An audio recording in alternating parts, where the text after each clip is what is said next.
Well, good afternoon, everyone. Welcome. I'm Rick Hasen of UCLA School of Law and the Safeguarding Democracy Project.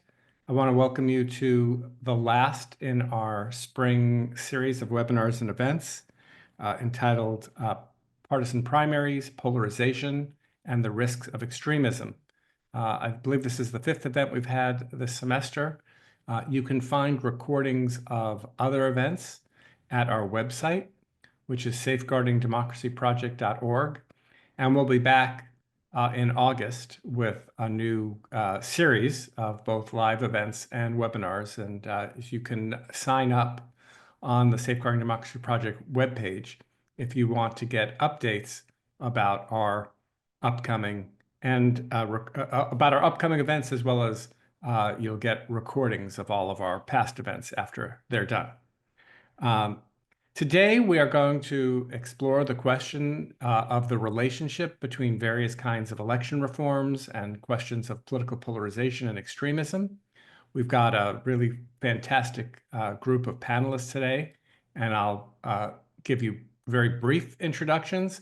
If you want to find out more information about the panelists, in the chat box, you'll be able to click on their full biographies the SDP coordinator, Ben Austin DeCampo, will put in the chat. In addition, if you have any questions for our panelists, you can submit them if you're watching this event live by using the Q&A function at the bottom of your Zoom screen. And I'll try to get to some of those questions as we get later on into the program. So our panelists today, Julia Azari is Professor of Political Science at Marquette University, an active public-facing scholar. She has published commentaries on presidential and party politics in 538, Vox, Politico, the New York Times, the Washington Post, MSNBC, and The Guardian. Her scholarly work has appeared in numerous journals, including the Forum, Perspectives on Politics, etc. Her 2014 book is Delivering the People's Message, The Changing Politics of the Presidential Mandate. Ned Foley holds the Ebersol Chair in Constitutional Law at The Ohio State University, where he also directs its election law program. He's a contributing opinion columnist for The Washington Post, and for the 2020 election season served as an NBC News election law analyst.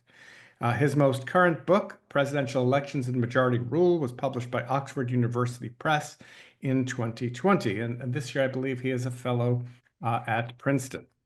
Seth Masket is Professor of Political Science and the Director of the Center on American Politics at the University of Denver. He's currently a Senior Visiting Scholar at Vanderbilt University Center for the Study of Democratic Institutions. He's the author of Learning from Loss, The Democrats 2016 to 2020, published by Cambridge, as well as other books.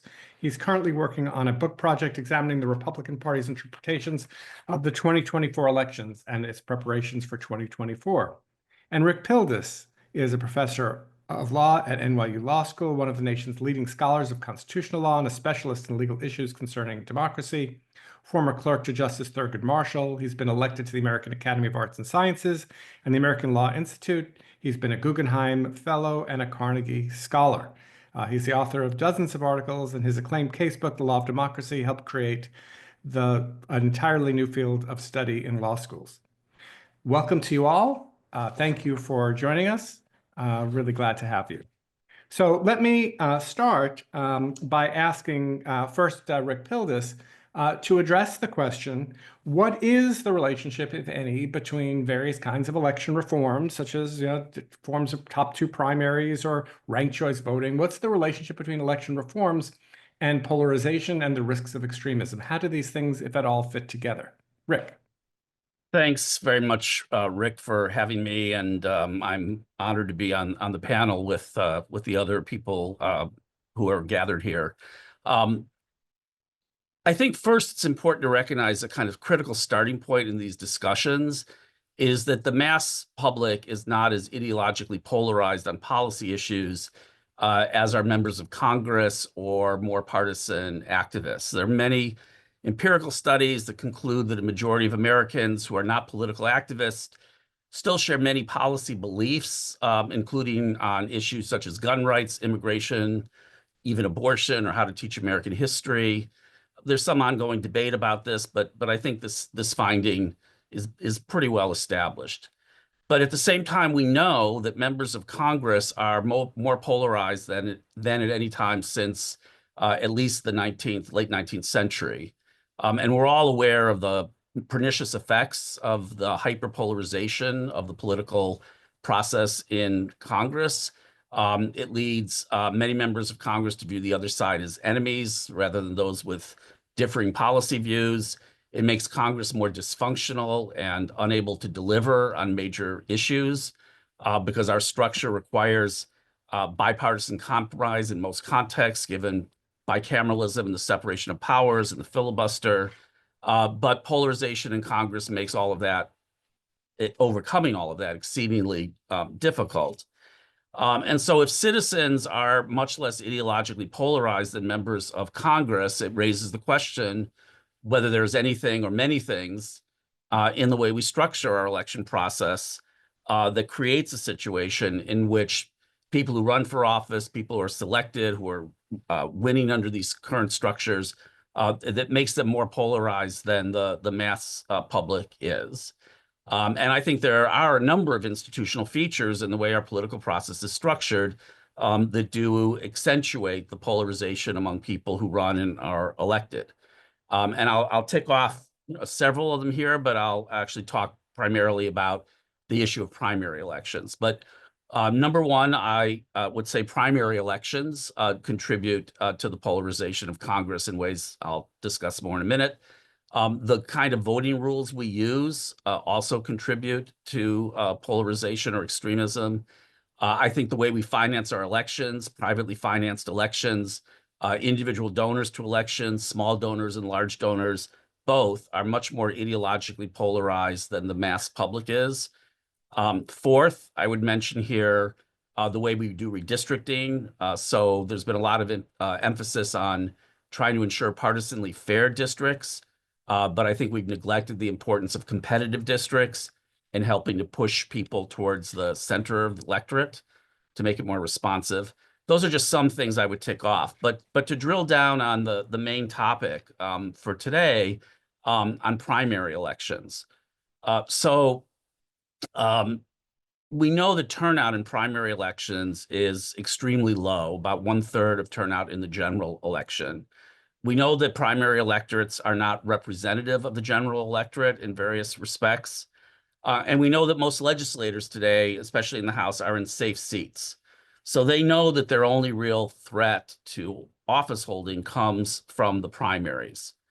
And the main fear that drives legislative behavior is that they are going to be primaried from the more ideologically extreme wings of their party. And so they move to these extremes while in office to preempt. And there's a great study that I recommend to people who are interested in this called Rejecting Compromise, Legislators' Fear of Primary Voters, in which a group of social scientists interviewed a lot of state and congressional legislators, and they found that legislators, I'm quoting now from the book, legislators believe that primary voters are much more likely to punish them for compromising than general election voters are, or even that donors are. So candidates who are more, who might actually be the preferred choice of a majority of the general electorate voters often can't get through this primary structure, the traditional party primary structure.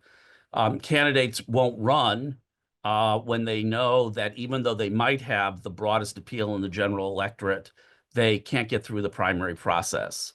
And so the structure, I think, in many contexts, too many contexts, is eliminating candidates early on who would actually be majority winners in the general election if they could get through to the general election.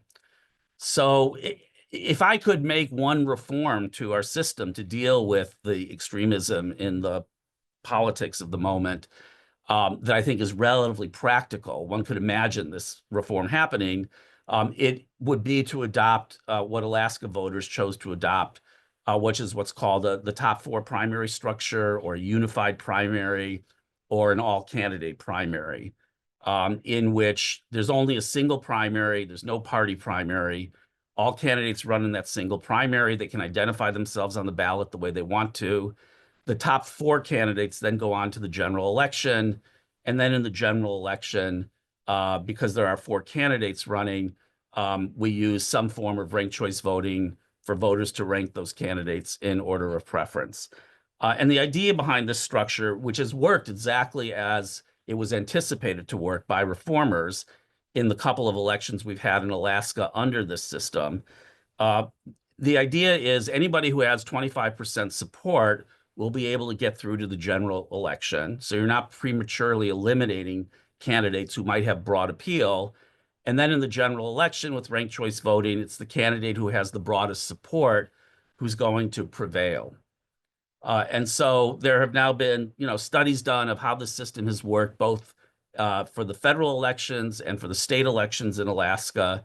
And as I say, it's worked out pretty much as hoped for by reformers, by theorists. And it's made governance in the Alaska legislature more functional, according to these studies, because the people who have come in under this system have broader support. They're more responsive to the sort of center of the electorate. And it's also responsible for figures like Lisa Murkowski being successfully reelected to the Senate in a context in which she almost certainly would not have survived a traditional Republican Party primary after she voted to convict Donald Trump in the Senate. So I'll stop there. Thank you, Rick. Ned, let's hear from you next.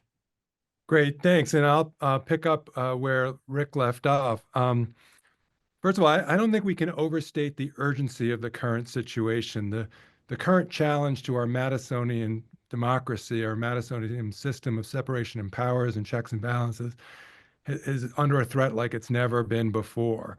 And that is not just the House of Representatives, it's also the Senate. And I think we can point to the Senate's failures to exercise its appropriate role in our constitutional system, with a couple of obvious examples. Rick mentioned that Senator Murkowski voted to convict Donald Trump, but the Senate didn't reach the 2/3 necessary to convict. And I think that single event is the primary responsibility for why we're in the current crisis of democracy situation that we are. And I think the Senate's confirmation of presidential nominees that the senators themselves knew were unqualified and even dangerous is another example of our Madisonian system failing and not working like it's supposed to. And I think the reason for that is the reason that Rick said. To quote the veteran political commentator and observer, Charlie Cook of the Cook Political Report, in December, he told the Wall Street Journal, quote, you sit down with Republican senators and the one thing that comes through, they are absolutely terrified of a primary challenge. As Rick said, there's social science to support what I think is absolutely obviously true. And as Rick said, the Alaska system is a good potential remedy for this for the reasons that he said. But I want to underscore that details here matter. And as Rick said, the ranked choice voting component of the Alaska system is worth talking about in terms of its specific details. As Rick said, the nonpartisan primary sends 4 candidates to the general election. And as he said, some version of ranked choice voting would be used to pick the winner. But it may matter in particular states which form of ranked choice voting is used. The particular form used in Alaska is what's sometimes called instant runoff voting. And the tabulation method of that type of ranked choice voting drops the candidate with the fewest first place votes on the ranked choice ballots and then redistributes the ballots till you get a winner. And that methodology, while it works for somebody like Senator Murkowski in Alaska, doesn't necessarily work to combat extremism and polarization in states that have somewhat different political configurations. So let me give you a couple of examples from my home state of Ohio.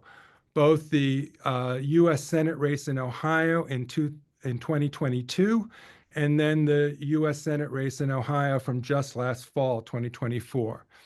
In both those years, there were 4 candidates who emerged as the 4 leading contenders. Now, Ohio didn't use the nonpartisan primary that Alaska has, but these would have been the 4 that would have made it to the general election under the Alaska system. And the 4 consisted of 1 Democrat and 3 Republicans. And of the 3 Republicans, 2 were of the MAGA variety, 1 endorsed by President Trump, and then there was 1 a non-MAGA, more traditional Republican. We can get into the names of these individuals if you want, but the structural pattern of both these Senate races were the same. And under the Alaska system, the election would come down to, in Ohio, given Ohio is now a red-leaning state, a choice between the Democrat and the Trump-endorsed MAGA candidate. The instant runoff methodology would cause those to be the 2 finalists. And in Ohio, the MAGA candidate, the more extreme Republican candidate endorsed by Trump, will beat the Democrat. That's why Sherrod Brown lost, for example, last year to a Trump-endorsed opponent. But there's an alternative methodology for calculating the winner of the ranked choice ballots that's known in the social science world by the French mathematician who invented it, a guy named Condorcet back in the 18th century. And if you use the Condorcet method, the winner in both of those Ohio elections will be the non-MAGA Republican. Why is that? The essential concept of the Condorcet system is and it goes to the point that Rick mentioned about trying to find the candidate that is the clearest choice of a majority of voters, or the one who has the broadest support. And as Condorcet identified, the way to do that is to take your 4 candidates and structure a series of one-on-one or head-to-head competitions among the 4, which you can do with ranked choice ballots by looking at the relative position of each pair of candidates on the ranked ballots. It's kind of like a round-robin sports tournament, if you're familiar with that, where each competitor has 1 match against every other competitor.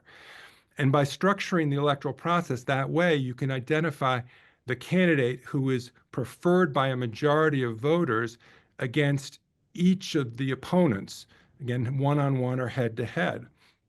And in Ohio, I think we can be very confident that the election structured that way, the non-MAGA Republican will actually win the head-to-head competitions against the opponents. So just to try to simplify this for the time that we have now, the non-MAGA Republican is going to beat the Democrat for the same reason that the Trump-endorsed Republican will, because it's a red state. But the key point here is that in the head-to-head competition between the MAGA Republican on the far right and the more moderate Republican towards the center, Democrats, if they're thinking strategically, since they're not going to win this race, are going to think which is the less objectionable Republican, and they will support the less extreme non-MAGA Republican over the more extreme MAGA Republican. That's what makes the non-MAGA candidate the so-called Condorcet winner. And once you kind of realize this point, you can see all around the country, this is pattern emerging. We can talk about examples from North Carolina or Arizona. The MAGA candidates are winning under our current system, but they would not win under a Condorcet-based system. And indeed, if we want to talk about that, I think the outcome of the 2024 presidential election might well have been different had that been run under a Condorcet system instead of under the system that we had. And we don't have to believe Condorcet for the value of this system. In fact, the author or the primary author of our Constitution, James Madison, late in life in 1823, wrote a letter to a friend in which he was speculating about what the best sort of runoff system would be for an election. And he said, instead of having 2 candidates in a runoff the way California currently does, he said, you should have 3 candidates in a runoff. And he wrote, and I'm quoting, he says, reason for choosing three is, quote, inasmuch as it not unfrequently happens that the candidate third on the list of votes in terms of those first place preferences would, in a question with either of the two first candidates, outvote him and consequently be the real preference of the voters. That's the key point here. And so fundamentally, if we are going to save Madisonian democracy, we must incorporate into our Madisonian system the electoral method that Madison himself knew is the method to identify the, quote, real preference of the voters, unquote. Thanks. Thank you, Ned. So the first two of our speakers were law professors, and the next two are political scientists. We'll see if that methodology ends up being played out in their remarks, but let's turn first to Julia and then to Seth.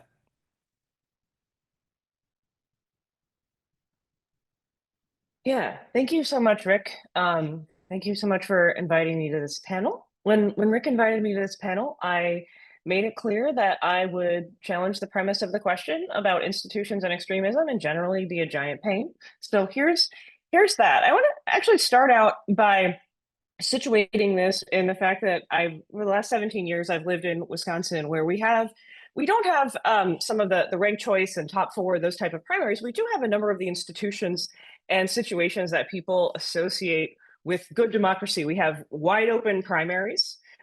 We have same-day voter registration. We have a competitive state with the kind of pressures that should theoretically be moderating.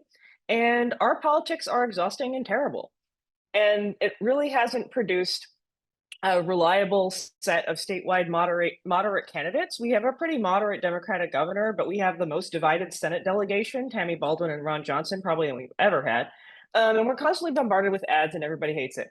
So I think that this helps us kind of think about some of the mitigating factors and the challenges to associating political outcomes in a kind of mechanical way with institutions. And here it probably seems like I'm responding and slamming on poor Ned's remarks that are genuinely offered. But honestly, it's my field. It's political scientists that I think are largely responsible for this way of thinking about institutions and how people will respond to them. And I think that the secret of why Wisconsin politics are so terrible is also the secret to why primaries have come to be associated with such nasty and polarized and often anti-democratic politics, is because of nationalization and the fact that nationalizing pressures have worked their way into all of these localized electoral settings. And I think that the push and pull between those two factors is what's driving a lot of what is ultimately toxic here. So I have kind of three things that I'd like to highlight that I think that scholars who are concerned about the health of democracy and the role of political parties in that process should think about instead. The first is to really nail down what we mean by polarization and not to conflate extreme issue positions, which ultimately requires us making value judgments about those positions, with affective polarization and with some of the phenomena that have been mentioned here and others that have been popular in the political science literature. So the way that partisans in each party feel about each other socially, their sense that the other side is the enemy, their unwillingness to work with the other side, which obviously plays out in a legislative context, and what maybe is most on people's minds now, which is the unwillingness to hold elites of their own party accountable for significant wrongdoing or constitutional violations or any of these other kind of hypothetical scenarios for which a same party Congress might not be holding the president accountable for. So that's the first point. Be clear what we mean about polarization. The second point is a little more abstract, and I'm still working on how to really flesh it out in a sort of clear example. But the line I use here is that institutions don't just work, institutions are worked. And I think this is really critical when we think about how to structure primaries. The primary system that produced the polarization we have now is 100 years old or more. Congressional primaries have been around for a long time. And it's really since the emergence of the Tea Party, the Obama presidency, and the Citizens United decision that we've seen them used in this particular way. I would commend people to look at Rob Boatwright's work on this. He has a book called Getting Primaried that kind of lays out more of the recent history of this. But the type of ideologically driven primaries that we see are kind of a new phenomenon. And I think what we're seeing here is that people with power, people with kind of a vision of what they want to see in the United States, the kind of political outcomes they want to see, and the means to do so, look at the existing institutional environment and figure out how to strategize around it. And I think that that is something that anybody who's advocating for any type of electoral reform in the nomination space or elsewhere ought to think about is how would the most powerful and the most nefarious or democracy undermining actors think about this? I'm keeping my own time here. I guess the last thing I would say about that is that I think part of that is really thinking about how, I guess my last point is about power, really thinking about how power flows through political parties. How thinking about how different actors influence each other. What do powerful and these well-resourced interests want? And how do they work through voters? How do they influence party leaders? Do party leaders have leverage? We talk a lot in this reform space about bringing back the sort of gatekeeping capacities of party leaders. And I think, again, this ought to be really informed by ideas about how power is distributed across the political party space and across different political actors. So kind of my responses and my thoughts as a political scientist who's been working in this reform space and kind of entertaining these questions about how we can improve party nomination processes for quite some time. So I'll be happy to entertain some questions. Thank you, Julia. And now we'll hear from Seth. Thank you so much, Rick. And thanks to Ned, Rick, and Julia for those comments. This is a really fantastic group. I'm honored to be part of this discussion. So the link between polarization or extremism and electoral reform, obviously this is an important topic. It's been studied by a number of scholars, political scientists, law scholars over the past decade. There is a link. It's tenuous. It exists. It's small, but and importantly, parties, if there is an effect, parties often adapt to it. One area where we have seen some sort of effect and some sort of a relationship is with California's top two election system. That was put into place more than a decade ago in California. Since it was enacted, we have seen that state's polarization stop and actually depolarize slightly. That effect largely comes from those districts where there's a same party runoff. That is where you have two Republicans in the same district or two Democrats in the same district. In those, the moderate candidate tends to have an advantage, tends to do better and win the general election. That's had a bit of an effect.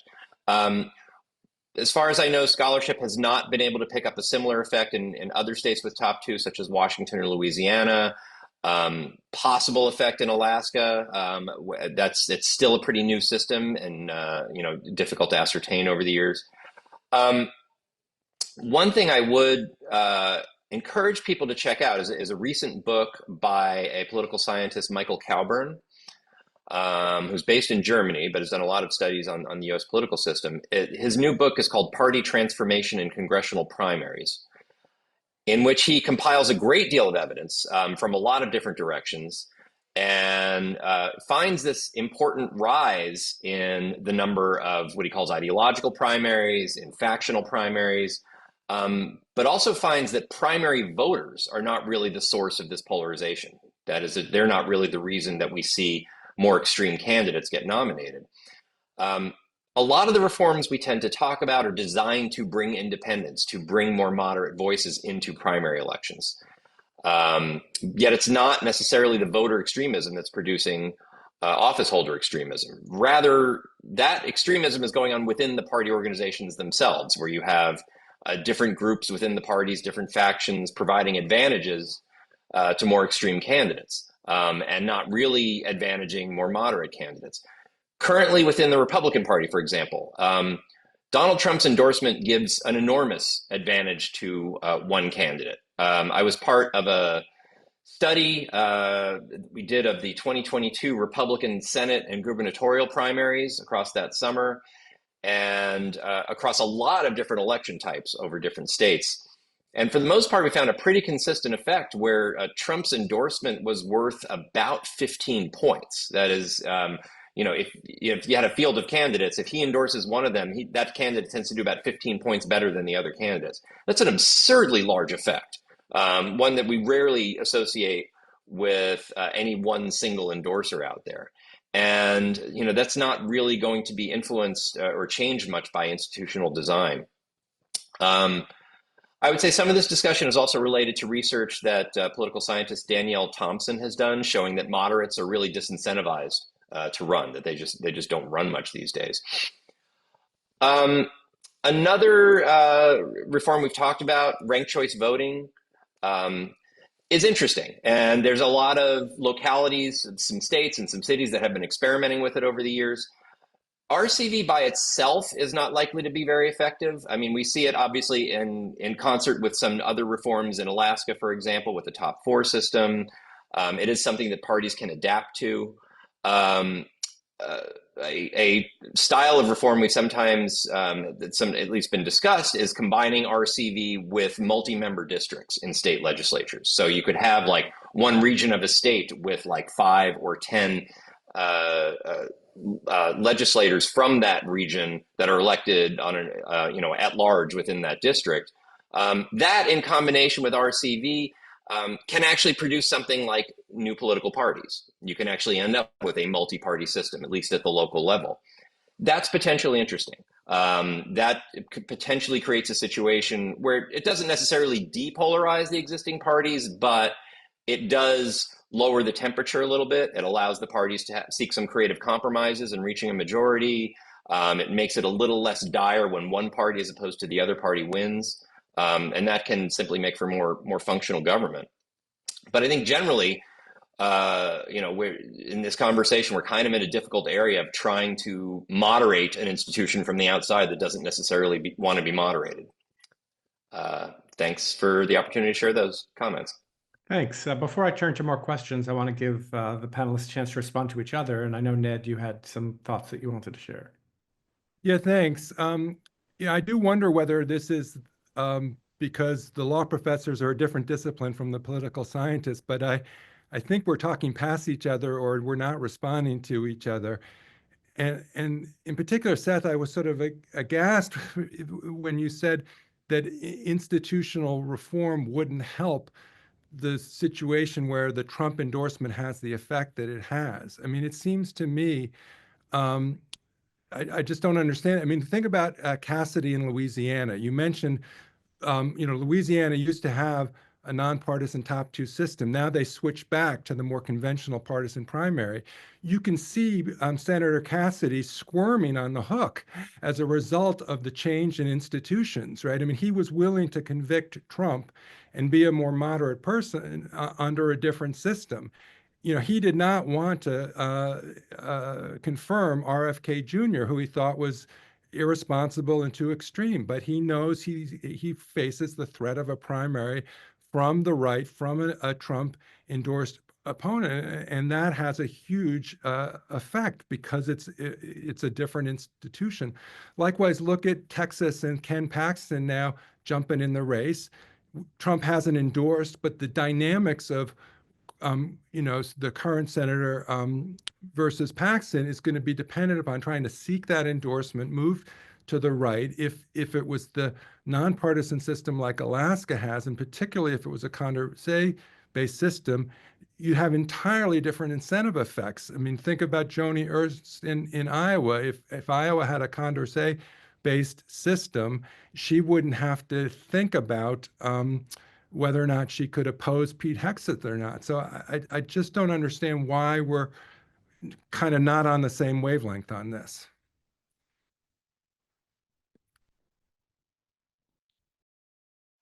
Sorry, Should I I muted respond? myself.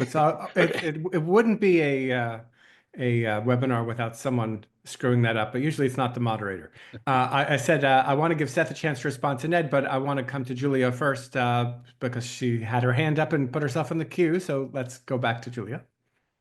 No, I think if Seth wants to respond to Ned, that's fine. I want to go on a slightly different tangent. I'll probably annoy Ned even more. But Okay. Seth, did you want to say anything in response to Ned's point?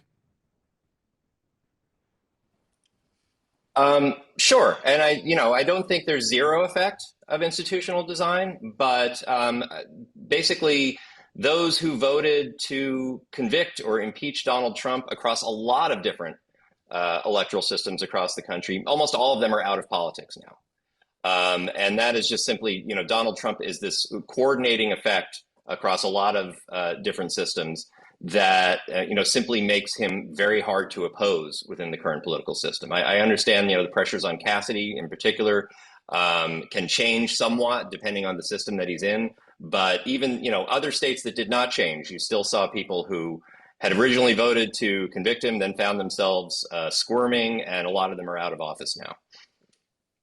Julia, I want you to say what you want to say, but if you could also work in this idea of like, if it's not primarily institutional, are you offering cultural explanations? I mean, I think about Wisconsin having just gone through this very expensive, very divisive primary for the state Supreme Court seat. And that was a nonpartisan primary. It's like, that's supposed to be like the good government judicial elections reform, right? And it doesn't seem to have made any difference. Yeah, go ahead. Yeah, I mean, sure. And I don't want to overemphasize Wisconsin, and it obviously has, limitations in terms of its comparative context, but I think it is also interesting and illustrative. And so I grew up about 45 minutes south of the Illinois-Wisconsin border, and I always look to Wisconsin as this example of good government, bipartisanship, and it did have that tradition, and nothing really in the formal institutional environment changed, and yet the dynamics of that changed a lot. And I do think, we really didn't convene this panel for me to promote my forthcoming book, but I have a forthcoming book be out this summer with Princeton about racial backlash politics. And I do think that a lot of what we're talking about is that we have a zero-sum electoral system. Lots of people have written much more compellingly than I ever will about the zero-sum nature of our electoral system. Lee Drutman is, one of the key figures in this. And we combined it with a political moment in the Obama presidency in which that zero-sum electoral system got aligned with a lot of people's sense of power and anxiety. So yeah, I think we ought to think about power. I think we ought to think about building counterpower to some of to reach back to Rick's comments earlier about moneyed interests in elections. I think that we actually need to think beyond the sort of polarization centrism model. And I know that may be annoying to people who've built their careers on this, but that's genuinely what I think after doing all of this work. And that's where I wanted to sort of chime in with one last thing, which is that I think that we should not treat categories like moderate or centrist, either referring to elites or referring to voters, as fixed categories. And often Trumpism has not coded on an issue level as ideologically extreme and extreme on particular issues. And yet we found it to be quite extreme when it comes to supporting some of our basic shared democratic values. So I think that the issue is more complex. And I also just think that ideological categories are much more constructed in a fluid way. So I'm revealing myself as the squishy cultural fluidity construction kind of person on the panel, and I am fine with that. But I'll shut up so Ned can talk. Well, I'm going to come to Rick Pildes next, but I do want to make one point about the moneyed interest that you mentioned. That's what I meant. I'm sorry. I confused my... Yes. All law professors are the same. Hey, I have hair. What I was going to say on the moneyed interest point is that I thought it was very notable that Nicole Shanahan, who was RFK Jr.'s running mate, was threatening super PAC spending against any Republican to be primaried in the event that they didn't support all of Trump's cabinet nominations. And I thought, I know that Rick Pildes' work has focused a lot on small donors, but I was thinking here is a very extreme large donor who's able to have a lot of influence just as a single person over this. And, I think that Rick started off talking about how these different reforms or different electoral system choices that we make overlap with each other. But this is where money and primaries come together. So Rick, let me come back to you. Yes. So I'm not really sure I disagreed with anything that Julia said, maybe even that Seth said, as much as Julia, I think, wants to see disagreement here. I'm not sure. But I think that there's always a relationship between political culture and institutional design. And obviously, both things matter. And I don't think there are political reforms that are some kind of silver bullet and can magically transform a political culture, which is driven by, a lot of things, including the fragmentation of the media culture, the rise of fundraising on the internet, all these kinds of developments, cable television. But I do think institutions can matter at the margins, and I think those margins can be significant because right now, for example, if we shift over to competitive election districts, there's something like 10% of members of Congress elected from competitive districts. And you see news stories following, developments in Congress. It's typically members from these swing districts who are, pushing back in certain contexts against the more extreme wings of the party. If you had 20% of Congress elected from competitive districts, it wouldn't be 100%, but 20% of people from Congress in competitive districts would change the dynamics some in Congress. And that's how I think about these, primary election reforms. I think we can say with a lot of confidence, Lisa Murkowski would not have been reelected to the Senate through a traditional party primary structure in this most recent election cycle.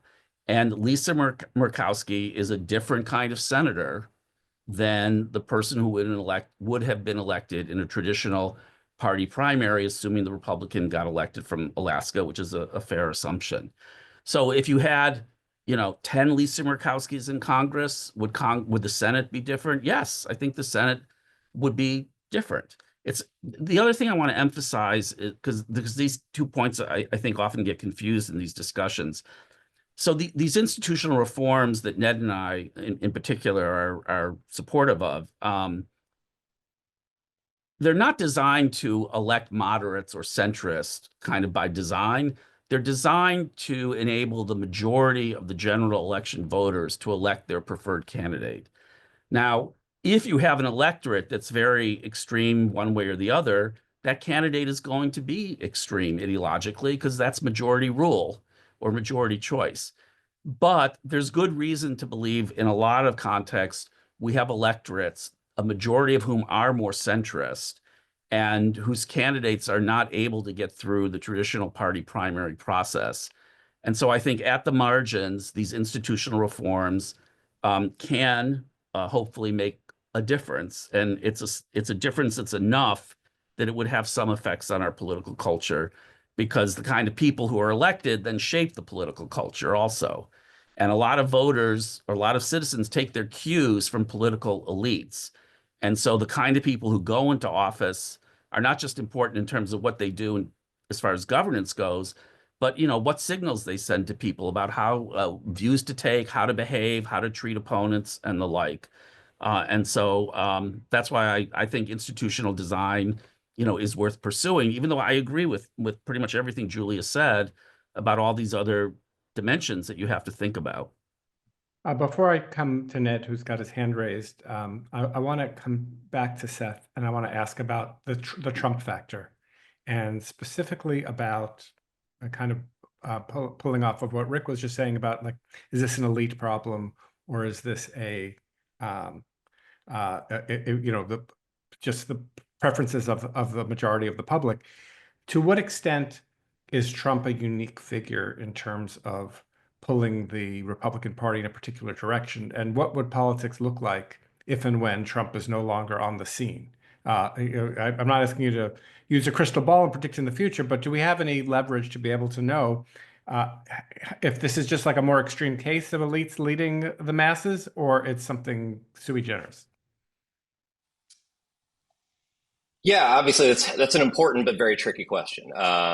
He, in some ways, is a highly unusual historical figure here. I don't have the specific numbers, but it's hard to imagine even most other sitting presidents commanding that kind of influence over voters in a primary. Now, I mean, often what we expect to see is a whole lot of different party officials, party elites, just sort of leaning toward one candidate. And that sort of creates an overwhelming advantage for that candidate. But this is one endorser. Most presidents don't even endorse at all in their party's primaries, or if they do, it's only in very unusual cases. He does it in in several hundred primaries in his own party. So, and so in some ways, yes, this is a fairly unique situation. It will not last forever. And it's important to think of that party as being in something of a factional war. That is, right now you have this kind of populist right wing that is in charge of the party in large part. It's existed for a long time, but with Trump's help, it was really put in charge of the party. At some point, he will not be involved, and it's possible you'll have some version of an older Reagan-Bush style coalition that could at least be viable. It's possible we'll have some other version of conservatism come up. Importantly, none of these, I don't really envision any of these versions of conservatism really being moderate. You'll have sort of, different versions of conservatism competing for each other. I think we got a glimpse of that in the presidential debates in 2023 that Donald Trump did not participate in. When you had people like Haley competing with DeSantis, competing with Christie and Ramaswamy, they're all like different visions of conservatism in there. That's potentially what the Republican Party looks like post-Trump. Yeah, I think that's basically what I was going to go say there. I hope that gets to your question, right? Yes, thank you. Ned, I've got a few more questions. We have about 14 minutes left. I want to get to some audience questions, so I'm going to ask everyone to start keeping their comments briefer. I just want to underscore Rick's last point about the effect of these institutional changes on the margin being really important. Rick put it is if the Senate had 10 more Lisa Murkowskis, would it be a different Senate? And I think that's the way to think about this. That's crucial. And I think these kinds of reforms would do that. And the reason why I gave you the Ohio examples before is the current electoral system in the last two cycles from Ohio produced first J.D. Vance instead of Rob Portman. That's a huge difference in the type of Republican that you get. And my contention is in the kind of system that I'm advocating, Rob Portman is actually the most majority preferred candidate in the state. And Vance only wins because of the uniqueness or the peculiarities of the particular system in which he's running. And as Rick said, the true majority preferred candidate can't show that truth because of the way partisan primaries interact with our general election structure. Likewise, so, put Portman back in the Senate instead of now, Vance is now vice president, being replaced by another person of his ilk. The other Ohio senator was Bernie Moreno, winning against Sherrod Brown last year. The non-Trump candidate was a guy named Matt Dolan, endorsed by Rob Portman, endorsed by Mike DeWine, the Ohio governor, who is not Trumpy. He would win under the kind of institutional reform I'm saying, but instead you get another Trump acolyte. That makes a difference. In North Carolina, you would get Pat McCrory under my system, a moderate Republican, instead of election denialist Ted Budd. And suddenly you start to get the kind of numbers that Rick is talking about, where it makes a difference on confirmations, it makes a difference on negotiation over bills, it makes a difference on governance of other stripes. And so that's why, as Rick said, it's absolutely true that in a deep, deep blue state, the most majority preferred winner under a Condorcet system or any other system is going to be deep blue. And Liz Cheney is not going to be able to win in Ohio, in Wyoming under any system because that's so Trump dominated. But in the states like Ohio, Indiana, Missouri, Kentucky, Tennessee, there's lots and lots of states out there where the difference between the kind of system that Rick and I are talking about versus the conventional system would be hugely different, and it would change the way America is governed. And last point, if we want to talk about it, again, I think if we run the thought experiment about institutional reform at the presidential level, my contention is with the right kind of system, last year the winner would have been somebody like a Nikki Haley, not a Trump. And just think of how different American government today would be if you had a conservative, not a moderate, but a conservative like Haley being president instead of, Trump being an absolute extremist in terms of some of what he's doing.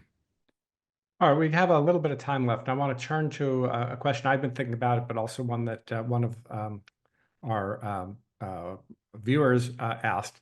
The viewer asked about the Georgia legislature considering a bill to ban ranked choice voting. And I just want to talk more generally about the here or there problem. So if you think maybe Lee Drutman says we need fusion voting, and Ned is saying it should be Condorcet, and Rick Pildes likes the top 4, top 5. They haven't fared so well in the most recent elections, in part because Republicans seem to have organized against them. And so I'm wondering, is there now a movement against these kinds of things precisely because they might produce more moderate candidates? And if so, what's the response to that? Let me start with Rick Pildes on that one.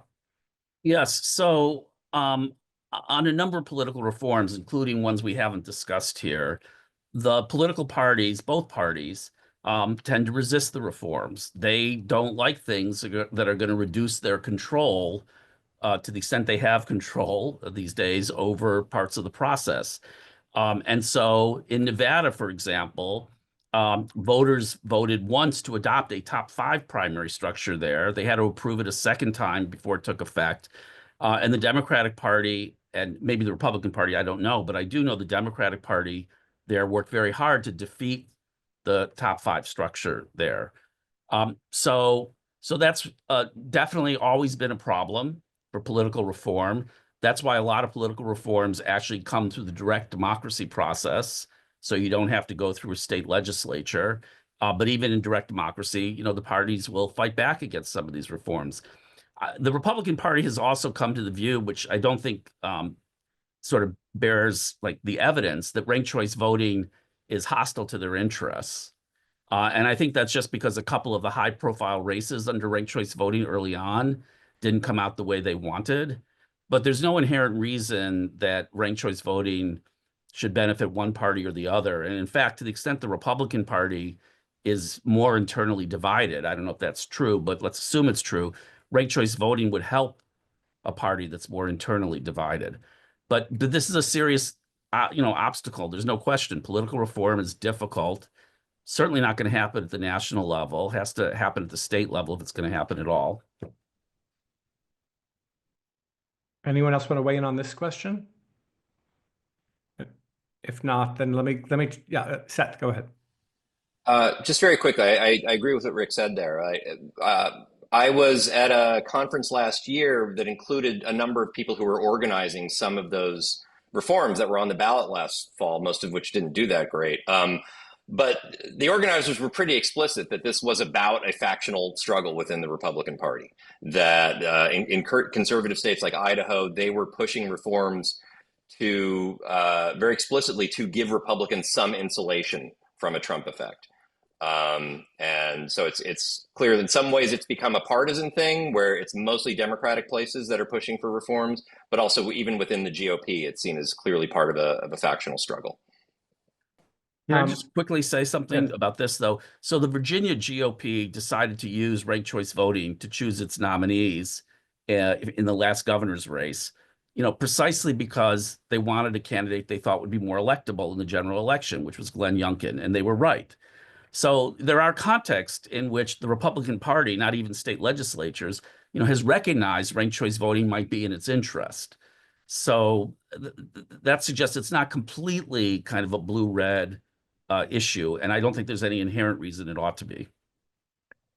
So let me ask for the last question. Let me start with Julia. This is an audience question about the role of partisan media like Fox News or maybe this is a variation on the culture question, but how much can we expect structural reform to make a difference when the kind of information diet or media diet of people is becoming more extreme, which I think we probably all can agree.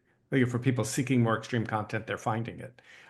Does that